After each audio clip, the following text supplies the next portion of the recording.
ఉమ్మడి కడప జిల్లాలో special country కూడా కొట్టారు సార్. ఉమ్మడి కడప జిల్లాలో భూసేకరణ స్పెషల్ కంట్రీ కూడా కొట్టారు సార్ అని చెప్పండి. ఉమ్మడి కడప జిల్లాలో భూసేకరణ స్పెషల్ కంట్రీ రామచంద్ర గారిని కూడా కొట్టారు సార్. ఇట్లా వీటన్నిటికి సంబంధించి నేను ఇది ప్రత్యేకించి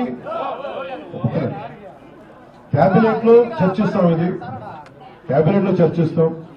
ఇప్పుడు నా పేషీకి కూడా తెలియజేశాను.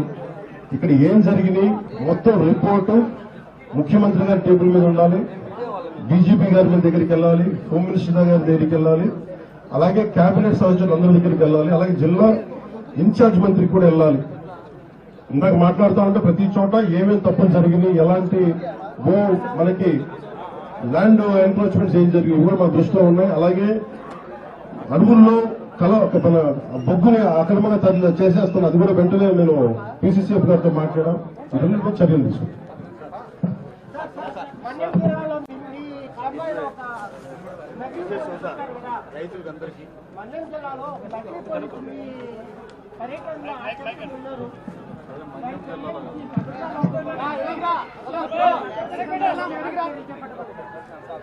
నిజమే చెప్పాలంటే నా భద్రత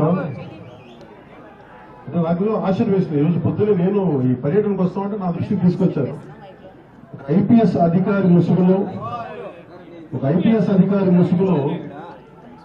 ఒక వ్యక్తి తిరిగాడు, వచ్చాడు, మొత్తం ఫోటోలు తీసుకున్నాడంటే నేను అడిగాను, అసలు ఎవరన్నా ఒక ఐపీఎస్ స్థాయి అధికారి వస్తే ఎవరన్నా అడుగుతాం కదా, how come polices over look అంటే ఎందుకు దీన్ని చూడలేకపోయారు అనేది నా పేషీ అధికారులతో మాట్లాడుతూ ఉన్నా.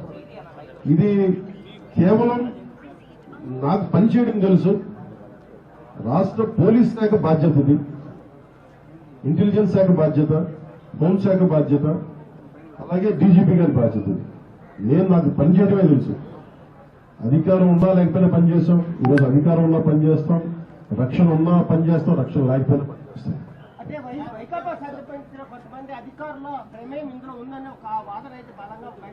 అంటే అది నాకు అంటే నేను వైకాపా విధానాలను ఎదిరిస్తాం, కానీ ఒక మాట మాట్లాడబోయే ముందు దానికి సరైన ఆధారం లేకుండా మాట్లాడకూడదు.